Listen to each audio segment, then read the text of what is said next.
12 bilhões de reais, mais cargos em estatais e mais uma vaga no STF. Parece que esse foi o lance inicial da abertura do leilão no Senado Federal para aprovação de Jorge Messias, o indicado do absorvente de Alambique para o STF. Obviamente que eu vou trocar em miúdos com vocês sobre os detalhes dessa negociação nada republicana e vou falar também das peculiaridades de Jorge Messias, que, na minha humilde opinião, é a última pessoa que deveria parar lá naquela corte já tão comprometida. Eu não consigo entender como que esses líderes evangélicos podem ter a cara de pau de indicar Jorge Messias como alguém, nossa, adequadíssimo para a corte. Eu quero saber a hora que Jorge Messias tiver que começar a cumprir ordens do absorvente de Alambique, mesmo fora da presidência, o que esses líderes evangélicos falarão. Vão enfiar a viola no saco, né, moçada? A gente está de olho, tá? Anotando tudo. E nessa edição eu também abordo com você a Polícia Federal que mandou investigar Hugo Motta e Ciro Nogueira por causa de malas que entraram no país sem a devida fiscalização, embora Hugo Motta já tenha dito que não, olha, não tenho nada com isso. Uma história estranhíssima, do início ao fim. Quando chega no começo parece que está no fim, e quando você chega no fim parece que voltou para o começo e você não entendeu nada. Spoiler. Eu não entendi o recado, mas vou colocar algumas sugestões que passaram pelas vozes da minha cabeça aqui com vocês para ver o que vocês acham. Eu acho que Flávio Bolsonaro resolveu ouvir o Carlos e veio a público e irritou o povo de direita trans. Tanto a turminha do Chiquini, que vive metendo pau em Guimpaim, quanto o pessoalzinho lá de Santa Catarina. Vamos falar também de economia, que Simone Tebet teve a cara de pau de vir a público ontem e dizer, ai, a água bateu no nariz. É mesmo, sua picareta, cara de pau? Vou mostrar para vocês o que nós podemos enfrentar, mesmo que Flávio Bolsonaro ganhe a eleição. Gente, vai ter que ser um cavalo de pau pilotando um Fenemê. Sabe, tipo pilotando um Titanic? Vai ser desse naipe aí. Agora é a hora de você dizer para a plataforma que esse conteúdo é de suma importância, que outras pessoas também conheçam. E você faz isso colocando o dedinho no like. Aproveita que você já está por aqui, se inscreva no canal e ative o sininho, dá uma chance pra gente. Se você já é de casa, passa o olho em tudo aí. Bora pra pauta. Aí a gente começa falando dessa coisa que aconteceu ontem, que a Polícia Federal mandou investigar entradas de malas sem fiscalização em voo com Motta, Ciro Nogueira e dono de Betes. A Polícia Federal investiga se um editor da Receita Federal cometeu os crimes de prevaricação, descaminho ao permitir que bagagens de um voo que transportava o presidente da Câmara, Hugo Motta, do Republicanos, o senador Ciro Nogueira, do PP, entrando no Brasil sem fiscalização. Segundo a Polícia Federal, 5 volumes levados pelo piloto José Jorge de Oliveira Júnior ingressaram no país sem passar por raio-x na noite de 20 de abril de 2025. O caso ocorreu no retorno de uma viagem à Ilha de São Martinho, descrita pela corporação, pela Polícia Federal, como uma ilha caribenha conhecida por ser um paraíso fiscal desde 2016. O voo feito em um avião particular de propriedade de Fernando Oliveira Lima, quem é esse cara? É o Fernandinho Oig. Ele foi apontado como operador de plataforma de apostas ligadas ao chamado jogo do Tigrinho. Em novembro de 2024, ele foi ouvido pela CPI das Betes e ele negou ser dono do jogo, mas até então o que nós sabemos realmente é que ele é o dono da bagaça toda lá. Aqui no seu lado direito da tela tem o piloto passando os volumes aqui e sem passar pelo raio-x. Gente, é estranho. É estranho. Eu espero que tudo seja investigado, mas de novo ainda não entendi o recado e vou abordar isso com vocês já já. Em nota enviada ao Metrópolis, Hugo Motta afirmou que ele cumpriu todos os protocolos e determinações estabelecidas na legislação aduaneira ao desembarcar do voo. O presidente da Câmara disse ainda que aguardará a manifestação da PGR. Claro. A reportagem também procurou o senador Ciro Nogueira, mas não obteve resposta até o momento da publicação da matéria. Porque mesmo que as bagagens oficiais de Hugo Motta tenham cumprido todos os trâmites exigidos, o que ainda não deu para entender é o piloto passando aquelas bagagens sem passar pelo raio-x. O piloto informou, para o advogado que eram itens pessoais. E morreu aí? Bem, não deveria morrer. Além de Hugo Motta e Ciro Nogueira, estavam a bordo, também de acordo com a PF, o advogado Dr. Luizinho do PP e Isnaldo Bulhões do MDB. A lista de passageiros incluía ainda o ex-vereador de Teresina, Victor Linhares. Quem é o Victor Linhares? Ele foi alvo da Operação Carbono Oculto, que investiga ligações entre crime organizado e o setor de combustíveis. O avião é do cara do jogo do Tigrinho, tem o ex-vereador Victor Linhares, alvo da Operação Carbono Oculto, que investiga a ligação entre o crime organizado e o setor de combustíveis, que está envolvido no coiso da Bet, do Banco Master, da Tonga, da Mironga, do Cabuleta. Vocês estão entendendo do que a gente está falando aqui? São vários atores que representam vários segmentos da sociedade, inclusive segmentos não muito ortodoxos. Mas todo mundo ali no mesmo voo, vindo do mesmo lugar, e ainda 5 volumes passando sem o devido raio-x? É claro que, como isso aconteceu com a presença de autoridades com foro privilegiado, levou o caso ao STF, em 13 de abril deste ano. E aí, na roleta russa lá, né, no sorteio do STF, para quem que caiu essa bagaça? Caiu para Alexandre de Moraes. E aí, ele mesmo, o próprio ministro, decidirá se a corte é ou não competente para analisar o caso.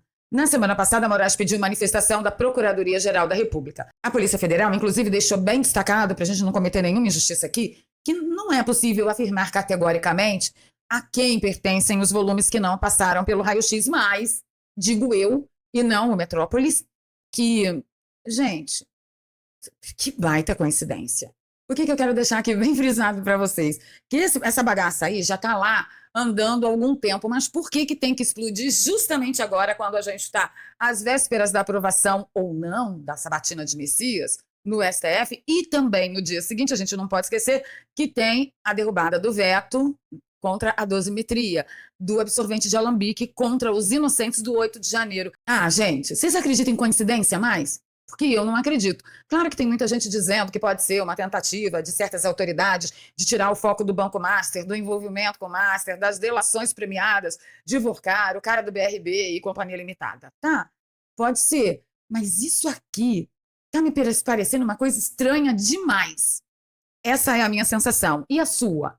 Deixa nos comentários para mim, vamos conversar sobre isso? Mas nosso próximo assunto é a declaração de Flávio Bolsonaro, que deixou um monte de gente irritadíssima. E foram 2 setores dessa turminha de direita trans no seu devido lugar. Ele veio ao X e declarou o seguinte, ó: entendo a ansiedade de alguns, mas reitero que ainda não estou tratando de nomes para possíveis ministérios e a partir de 2027 nem há definição sobre candidato a vice-presidente em nossa chapa. Qualquer fonte que invente nomes está mentindo. Portanto, esse negócio de que Zema, Zema, Zema, cada um com seus problemas. Manda esse povo de Zema para lá, tá? Que não tem nada definido. Aproveito para repudiar as ameaças de morte ao Kim Paim. Esse modus operandi de eliminar quem pensa diferente não condiz com quem é de direita. Ora, mas não é isso que nós está falando esse tempo todo? Pois é. Essa turminha achou o quê? Que ele fosse ficar defendendo só o pessoal que se diz de direita, mas ainda não veio para a campanha? Por fim, reforço meu pedido para que absolutamente todos nos ajudem nessa caminhada de resgate do Brasil. Você não precisa gostar de mim, basta gostar de você mesmo e tomar a decisão correta para mudar o rumo, o destino dessa nossa nação. Certinho? Certinho. Eu acho que o Flávio Bolsonaro não merece palmas, ele merece um Tocantins inteiro do tamanho do Brasil. E você, o que você acha? Eu amei isso aqui. Solidariedade para Kim Paim, que foi ameaçado de ser desvivido, é o mínimo que se faz. Isso para a gente ter coerência, tá, brava gente? Mas não foi só isso, não. Olha só o próximo pronunciamento de Flávio Bolsonaro, que tem a ver com a treta do pessoal de Santa Catarina, e ele mandou bem para caramba. Confira comigo. O Jair Bolsonaro é paulista, fez a sua trajetória política pelo Rio de Janeiro e foi o melhor presidente da história do Brasil. Tarcísio, carioca, foi escalado por Bolsonaro para ser o nosso candidato a governador em São Paulo. Se elegeu e faz um trabalho excepcional. Carlos Bolsonaro, do Rio de Janeiro, escolhido pelo próprio presidente Bolsonaro, sangue do seu sangue, assim como eu sou, para ser pré-candidato em uma das 2 vagas para o Senado em Santa Catarina. Você sabe por que o Bolsonaro já emprestou a sua imagem e a sua credibilidade para eleger milhares de pessoas em todo o Brasil? Primeiro, porque ele praticamente sozinho, apanhando de tudo quanto é lado, enfrentando gente poderosa, resistindo a ataques 24 horas por dia, de segunda a segunda, sobrevivendo a uma facada, conquistou uma liderança que ninguém tem igual no Brasil. Como cristão, eu imputo isso a um milagre de Deus. Eu tenho uma convicção que meu pai é um escolhido de Deus, porque nenhum ser humano ia resistir a tudo que ele passou, que ele continua passando, se não tivesse a mão de Deus pilotando cada passo dele para atingir um objetivo maior. E segundo, porque ele tem a consciência de que a gente está numa guerra contra o que há de mais perigoso para o nosso futuro, o projeto de poder da esquerda, que em qualquer lugar do mundo onde ele foi aplicado, o resultado foi corrupção, miséria, aumento da violência, fim da liberdade de opinião e de imprensa e ditadura. Você sabe o que significa a palavra campanha? Campanha significa conjunto de operações militares realizadas em campo aberto, ou seja, fora das fortalezas e cidades. Você que faz campanha eleitoral Entende por que essa palavra é usada também no ambiente político? Então, na política, assim como numa guerra, o Bolsonaro construiu um exército da direita, que hoje está em todas as cidades brasileiras, lutando pelas bandeiras que nós acreditamos, que são os pilares da nossa sociedade: Deus, pátria, família e liberdade. Se a gente faz parte de um mesmo exército, que está lutando contra um outro exército, e não segue o que o comandante decide, a gente está fadado à derrota. Não tem problema você ter uma opinião diferente, mas a partir do momento em que o comandante, com a história e a legitimidade de Bolsonaro, tomou uma decisão, não é inteligente ficar questionando, porque o único que vai ganhar com isso é o nosso inimigo.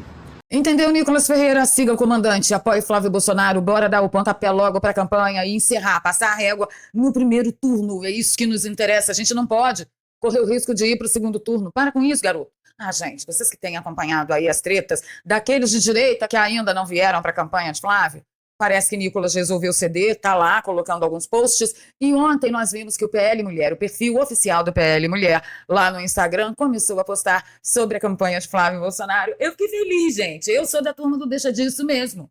Fiquei feliz. Ontem eu repostei Nicolas, hoje eu repostei o perfil do PL Mulher e eu estou muito satisfeita. É em tempo e eu não me iludo. Foi graças à nossa quebradeira nas redes sociais, mostrando que nós não somos nada idiotas, que eu acho que algumas pessoas começaram a se mexer. E eu não estou falando da dona Michelle. Guardem as devidas proporções de tudo, tá bom, pessoal? Então, senhora Ana Campanholo, siga o líder. Certinho? Certinho. Agora vamos falar sobre o nosso principal problema no dia de hoje, que é a sabatina do indicado do absorvente de Alambique. A sabatina acontece lá no Senado Federal, vocês sabem muito bem que eu estou falando de Jorge Messias, o garoto de recados do PT. E, gente, o PT quer tanto Jorge Messias no STF que abriu um balcão de negócios. Mas, olha, foi um leilão de dar inveja a qualquer diamante.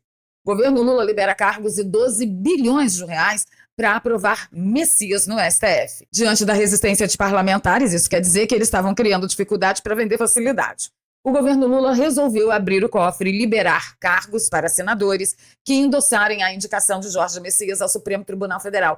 Eu não acredito que tenha sido cargos a senadores, foram cargos a Davi Alcolumbre, e aí Davi Alcolumbre dá para quem quiser. Por isso que ele marcou a sabatina. O Palácio do Planalto empenhou, ou seja, reservou para pagamento 12 bilhões de reais em emendas, tá, parlamentares. Essas emendas são indicadas pelos parlamentares, mas a execução ocorre por meio dos ministérios. Além disso, o governo federal também prometeu liberar a integrantes do Senado vagas na Comissão de Valores Mobiliários, CVM, que teve, né, alguns de seus administradores envolvidos há pouco tempo com as bagaceiras lá do Banco Master. Também cargos na ANAC, Agência Nacional de Aviação, e na Agência Nacional de Mineração. É tudo cargo estratégico, gente. Isso é muito grave. Essas agências seriam importantes se não fossem apenas capachos de um governo desnorteado, destrambelhado, que vai ladeira abaixo, está arrastando o Brasil junto. Mas, enfim, os cargos negociados foram esses aí, e dizem as más línguas nos corredores de Brasília que teve até negociação para indicação ao STF. E eu não duvidaria nada, mas aí são só vozes da minha cabeça achando que teve ali uma negociação de indicação de Rodrigo Pacheco para outra vaga. Enfim, guardem em perspectiva, pode ser só vozes da minha cabeça e vozes dos corredores de Brasília. O que nos resta? A sabatina daqui a pouquinho, tá, gente? O que nos resta? Falar com os senadores e ver lá no mapinha quem disse não. Quem disse não vai votar não. Agora, quem ficou caladinho, você pode contabilizar como sim e pode cobrar. E não reeleja. Em nome de Jesus Cristo, não reeleja. Mas é só isso que eu tenho a falar de Jorge Messias? Óbvio que não. O que aconteceu ontem? Cerca de 400 pares de sapatinhos de bebês foram colocados à frente à Catedral de Brasília em protesto contra a indicação de Jorge Messias ao STF e a prática da sistolia fetal, ato que simboliza o silêncio das vidas interrompidas e o posicionamento de grupos pró-vidas que esses líderes evangélicos, como Estevão Hernandes, outros grandes líderes por aí, que estão dizendo, ai, Messias é meu amigo, Messias é meu colega, Messias vai fazer com vocês o que o cavalo fez com a égua atrás da horta, como dizia a minha falecida avó, tá? Quando Messias começar a ter que cumprir ordens não muito ortodoxas de Janjo, no poder ou fora do poder, o que vocês vão fazer? Vocês vão ajoelhar e orar? Raça ruim. Que raiva, gente. Estou com raiva. Prisão preventiva em flagrante dos envolvidos foi pedida por mim. como advogado-geral da União, é o ministro Alexandre de Moraes. E ele decretou a prisão dessas pessoas a meu pedido. Então, essas pessoas foram condenadas. Elas não foram brincar e levar a família para passear na Praça dos Três Poderes, não. Elas foram tentar dar um golpe de Estado. Que Jorge Messias é um cara que entende que essas pessoas presas no 8 de janeiro eram realmente golpistas e ele assumiu o pedido de prisão de todas elas. Sinceramente, essa é a melhor pessoa para ir para uma corte tão comprometida? E esses líderes evangélicos, cara, quando eles ouvem isso aqui, eles não ficam nem constrangidos de bater nas costas de Messias e dizer: meu amigo, meu colega, meu querido, você é... Pelo amor de Deus! Ontem, sinceramente, eu quase vomitei quando eu li isso aqui. Messias entra em jejum e oração às vésperas da sabatina no Senado. Eu, inclusive, deixei aqui na comunidade do nosso canal que eu pedi perdão a Deus. Eu falei: Deus, eu não vou falar, mas como o Senhor conhece pensamentos, eu peço misericórdia ao Senhor pelo que eu pensei desse moço. O que nós temos de novo aqui? Nada de novo. A hipocrisia continua reinando, eles continuam se fazendo de santos, de perseguidos, de vítimas, e tudo vai piorar muito se esse moço for para lá, senhores. Antes de ir para o encerramento, eu tenho que preparar vocês para algo que pode acontecer mesmo Flávio Bolsonaro ganhando as eleições. Ontem, a cara de pau da Simone Tebet declarou que a água bateu no nariz sobre urgência de ajuste fiscal. Não diga! Ela afirmou que o país chegou ao limite e defende equilíbrio entre responsabilidade de gasto e justiça social. Seja lá o que isso queira dizer. Porque não é o que você pensa, tá? Só para você ter uma ideia, aproveitando o cenário da guerra, em abril de 2026, a defasagem de combustíveis no Brasil atingiu níveis críticos, com a gasolina operando mais de 70% abaixo dos preços internacionais em algumas refinarias. O diesel não fica muito atrás, tá? As médias recordes de defasagem apontaram em até 50% abaixo do que é negociado no exterior. Isso aí causa que tipo de problema? Você lembra dos últimos anos de Dilma, que segurou o preço da energia elétrica na base da canetada e depois que ela foi embora, nós tomamos na cabeça e estamos pagando aquela bagaça até hoje? Pois é, você precisa estar preparado psicologicamente, porque quando o Flávio Bolsonaro assumir, ele não vai mais poder ficar segurando o preço de combustível na base da canetada. Isso arruinaria a economia no nosso país, arruinaria a Petrobras, arruinaria os empresários que investem no setor. E aí, de bate-pronto, nós vamos sentir o quê? Um aumento vertiginoso, porque aí nós estaremos lidando com o preço real do combustível, e não essa coisa fantasiosa que o PT manda segurar na base da canetada para enganar trouxa. Obviamente que Flávio Bolsonaro já deve ter plano B, C, D, e o primeiro plano é eliminar e diminuir impostos. Óbvio que a gente vai sentir um certo alívio, mas de bate-pronto, até a diminuição dos impostos fazer efeito, nós vamos ter que pisar miudinho. Então prepare-se também para, na época, você não cair em conversa de Matilde, apontando o dedo para Flávio Bolsonaro, dizendo que ele é um incompetente. O problema foi criado nos últimos 4 anos, não esqueça disso. Além de preparar você psicologicamente, o que eu pretendo é preparar você também financeiramente para que você garanta o mínimo de proteção financeira para a sua família. Uma forma de você fazer isso é aprender a ganhar dinheiro pela internet. Você pode fazer da sua casa, nas horas vagas, trabalhar o dia inteiro ou trabalhar só quando você puder. O importante é você dominar as ferramentas que a internet te disponibiliza hoje, que te permitem ter a maior liberdade de ir e vir, ganhar em dólar, o que vai valorizar o seu tempo de trabalho, e você ainda aprende a guardar os dólares fora dos tentáculos desse poço sem fundo, comedor de dinheiro de trabalhador através dos impostos. Porque Flávio Bolsonaro vai encontrar muita resistência, inclusive no Congresso, que vai continuar oferecendo dificuldade para vender facilidade. Você acha que isso tudo vai terminar como num passe de mágica? Então aproveite que Luiz Inácio está segurando o dólar na base da canetada, está segurando tudo na base da canetada, e você ainda tem um respiro e pode investir em informação, que essa ninguém te tira, nem Moraes, nem Gilmar Mendes, nem Luiz Inácio, nem ninguém. Aprendendo a ganhar dinheiro pela internet, você está preparado tanto para se você quiser ficar no Brasil, quanto se você quiser sair do Brasil, caso alguma mágica saia de alguma caixinha lá de Bangladesh do Sul. Entendeu? Quando você chega num país que você não domina o idioma e você chega sem depender da economia do país, porque você já está sabendo ganhar em dólar, você já está pelo menos 100 passos na frente, que qualquer um e sua família está muito mais segura. O link que eu deixo na descrição e no comentário fixado leva você até o WhatsApp do Daniel Alvarenga, e lá eu vou te liberar 3 aulas gratuitas para você entender melhor do que a gente está falando aqui, tá? Eu julgo que aprender a ganhar dinheiro pela internet se tornou tão essencial como item de sobrevivência mesmo. A gente não sabe se a terceira festinha mundial vai evoluir. Então ouçam do que eu estou falando.